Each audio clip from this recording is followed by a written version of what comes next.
그런데 충격을 받게 되면 가운데 있는 삼각형 한쪽으로 밀리면서 한쪽으로 쏠리게 되죠. 코 재수술하는 상당히 큰 원인 중에 하나가 휘어 보이는 거거든요. 흰 코를 굉장히 오랫동안 갖고 계셨던 분들은요, 인중의 축이 한쪽으로 틀어져 있는 경우가 많아요.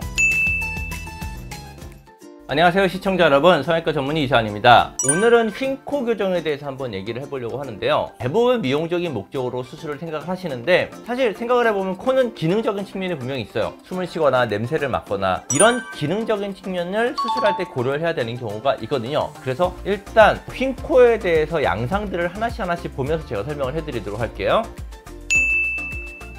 일단 첫 번째 그림은 밑에서 봤었을 때 코끝이 한쪽으로 이렇게 휘어있는 경우예요. 사실 코끝만 휘어있는 경우는 별로 없고요, 중간에 뼈부터 살짝 휘면서 전체적으로 다 휘어있는 경우가 많아요. 대부분 어렸을 때 다쳤던 경우가 많아요. 코가 한쪽으로 휘는 이유는 뭐냐면 코뼈가 이렇게 올바르게 삼각형을 이루고 있어야 돼요. 그런데 충격을 받게 되면 가운데 있는 삼각형 한쪽으로 밀리면서 한쪽으로 쏠리게 되죠. 지금 그림처럼 코끝이 이쪽으로 돌아가 있는 모습이 나타난 거예요. 그럼 정점이 이쪽에 있겠죠. 그러면 여기와 위를 다 분리를 해서 똑바르게 만들고 가운데 기둥이 있는 것도 똑바르게 세워줘야 되는 거예요. 그래서 수술을 할 때는 비중격을 똑바로 만들어주고 그 다음에 코 옆에 있는 뼈를 절구를 해서 코뼈를 똑바르게 만드는 수술을 같이 해야 돼요. 이렇게 휘어있는 모습이 실제로 CT상에서는 어떻게 보이는지 제가 한번 보여드리도록 할게요. 자, CT를 보시면 요 가운데에 있는 부분이 비중격 연골이 있는 부분이에요. 이쪽이 오른쪽이거든요.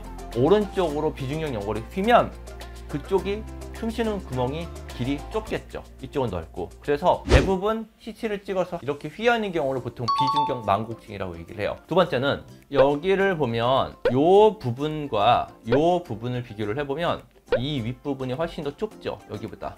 여기가 이제 비밸브라고 해서 숨 쉬는 길이라고 생각하시면 돼요.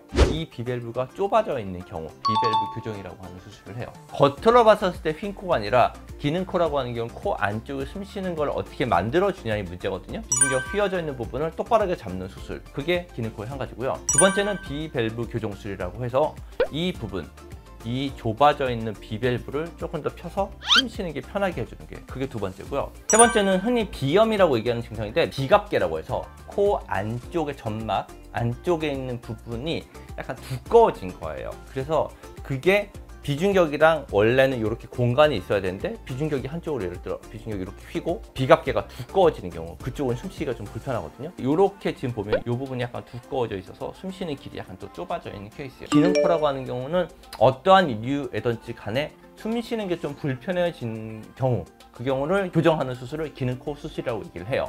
겉에만 휘어있는 분들도 있기는 해요. 사실 빈도가 높지는 않은데 그 경우는 그 부분만 똑바로 돌려주는 비중격 연장술을 통해서 살짝만 돌려주면 되거든요. 그 경우가 가장 쉬운 경우고, 또 하나 휜 코 중에 많은 케이스는 뭐가 있냐면 예전에 수술을 받아서 보형물이 한쪽에 쏠려서 휘어 보이는 경우가 굉장히 많아요. 코 재수술하는 상당히 큰 원인 중에 하나가 휘어 보이는 거거든요. 그랬을 때 실제로 보형물만 똑바로 잡아줘서 되는 건 아니고요, 전체적인 축을 봐야 돼요.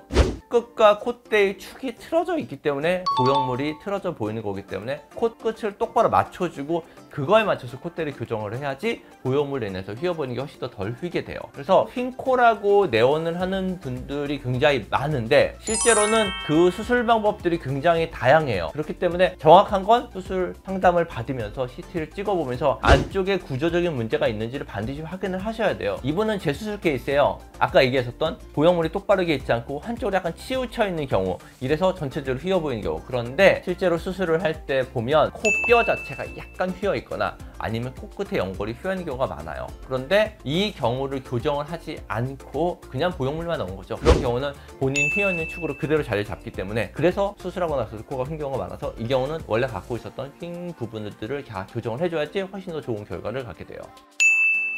코는요, 이 윗부분은 뼈로 돼 있고 이 아래 부분이 연골로 돼 있거든요. 그렇기 때문에 연골만 휘는 경우가 그렇게 많지 않아요. 대부분은 연골이랑 뼈가 같이 휘는 경우가 훨씬 더 많거든요. 물론 연골만 휘었을 땐 절골하지 않고 연골만 똑바로 잡아주면 되는데 대부분 경우에서는 절골이 필요한 경우가 많습니다. 실리콘을 같이 넣는 경우가 생각보다 많아요. 왜냐하면 휜 코를 가지신 분들은 아까 다쳤다고 그랬잖아요. 다치신 분들은요, 코뼈의 경계면이 좀 울퉁불퉁하고 매부리는 경우도 많아요. 그 부분을 정리하기 위해서 얇은 보형물을 사용하는 경우가 제법 있어요.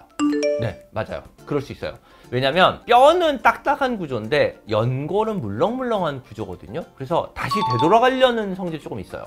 그래서 처음에 똑바르게 잡아놓다고 하더라도 약간씩 돌아가는 게 있고, 또 큰 이유 중에 하나 뭐가 있냐면요, 본인이 다쳤던 안 다쳤던 간에 휜 코를 굉장히 오랫동안 갖고 계셨던 분들은요, 인중의 축이 한쪽으로 틀어져 있는 경우가 많아요. 그런 분들은 말을 할 때 보면 이렇게 우, 이 이렇게 했었을 때 한쪽에 있는 입꼬리가 더 많이 당겨져요. 아니면 비대칭이 좀 심한 거죠. 그래서 수술을 똑바르게 잡아놓더라도 입꼬리가 당겨지는 방향으로 코끝이 약간 더 이동하는 경우가 있어요. 그 경우는 한 1년 정도 있다가 그런 부분만 살짝 더 잡아주면 돼요.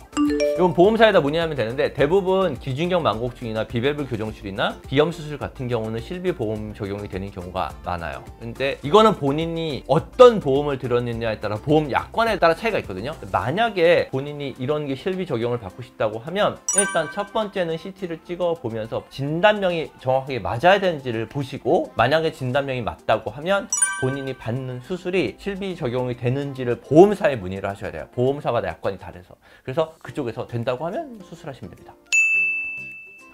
네. 오늘 영상이 여러분께 많은 도움이 되셨으면 좋겠습니다. 시청해주셔서 감사합니다.